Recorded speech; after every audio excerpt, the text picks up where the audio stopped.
Hello everyone, welcome to my channel. Today we're diving into an adventure packed with drama. The cheerful grandpa and grandson, seeing Kyo Giant leave, their faces turned cold, as if discovering a major secret. He greeted them politely, but there was no pride in his eyes, just a mix of sadness and expectation, as if he were waiting for a packet. He hoped the girl would respond, eager to hear her voice, but that gentle collision felt like a dream being crushed. The gap between them was like a chasm of grudges, but after all, he was a warrior, with thoughts as delicate as water. To avoid disturbing the peaceful life of the grandpa and grandson, Shanghai was like a big panda, always sneaking in and out early. He felt more like a big brother, not only saying good morning and good night to her every day, but also reminding her from time to time not to worry about cooking for him, saving her the trouble. He told Anna that the food in the barracks wasn't bad and that he could slip in through the side door at night, quite the side door here.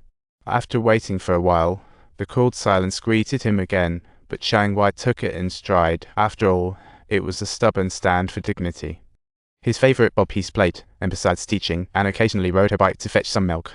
Her cousin learned about Shanghai and invited her to stay, but she wasn't naive enough to miss those small hints. After politely declining her cousin's offer, she dashed off. Every girl has those dreamy thoughts about love. Anna felt the same excitement, but she didn't realize that her quiet love story was even more captivating than a passionate romance. With food in short supply, Anna went to town for relief supplies, and as she turned, she spotted that familiar handsome face. The normally indifferent Anna felt her heart skip a beat. Love really works in mysterious ways. But in her fluster, she realized her bike was gone. She trudged home, her feet stuffed with blisters. Hearing noise outside, Anna ignored the pain and rushed to the living room, as if she were off to a romantic date. The late returning captain stopped at the door, suddenly realizing that the enchanting piano music felt like a long-lost friend. She hesitated for a long time, cautiously crossing the threshold into uncharted territory.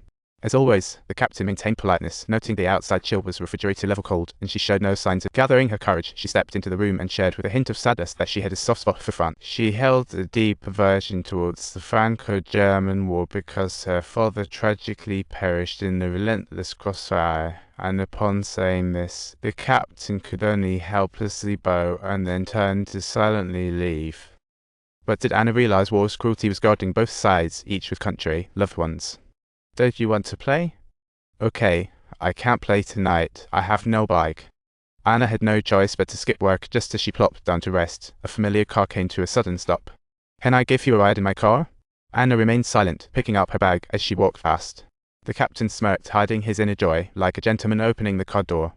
But the girl just brushed by his arm and passed quietly, her beauty shining like sunshine outside the car window. Her face seemed close yet utterly unreachable. The professor was teaching piano. Meanwhile, due to her aching feet, she encountered her cousin who was there to shop. Anna decided to hitch a ride, but her cousin's constant chit-chat felt like needles pricking her. That night, the captain walked by the door but didn't enter for a casual chat like before. Grandpa glanced over without rejecting. The captain approached with light footsteps. Anna squatted beside the stove, still immersed in her self-talk. She wondered if this constant traveler missed his hometown.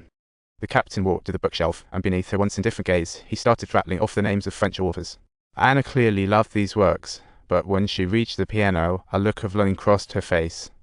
She desperately wanted to play something, but conflicted feelings held her back. Out of courtesy and respect, she said her goodnight and quickly left. Though her words were tough, her heart was tender. Although she displayed a tough exterior, Anna was unconsciously edging closer to her, and hearing the difference. Much like the fallen boy who gradually thawed the icy depths of her heart. Gradually, she found herself wanting to know him, finally learning his name. Turns out his name was Werner. Anna could no longer sit still, her eyes drifting toward the door constantly. When the expected creak of the door came, beneath her calm facade was bubbling excitement and joy. As he stepped into the room, it was still a mix of greetings and questions, but this time she wasn't waiting for permission. She naturally walked to the stove, as if, in that moment, she were the rightful owner of this space. She adored the sea, loving its soothing tranquility, while Anna, who had consistently maintained her silence, possessed the same serene and understanding qualities as the ocean. Facing Shanghai's occasional glances, Anna's heart raced faster, and when he stood to leave, she mustered the courage to "Why do I look at you like it's Christmas?" She took a deep breath and gathered her courage. Anna restyled her hair and did her makeup flawlessly, donning a dress upcycled from her mother's clothes, filled with hope as she declined her grandfather's invitation. If you enjoyed this video, please don't forget to give it a thumbs up and subscribe. Your support means a lot to us.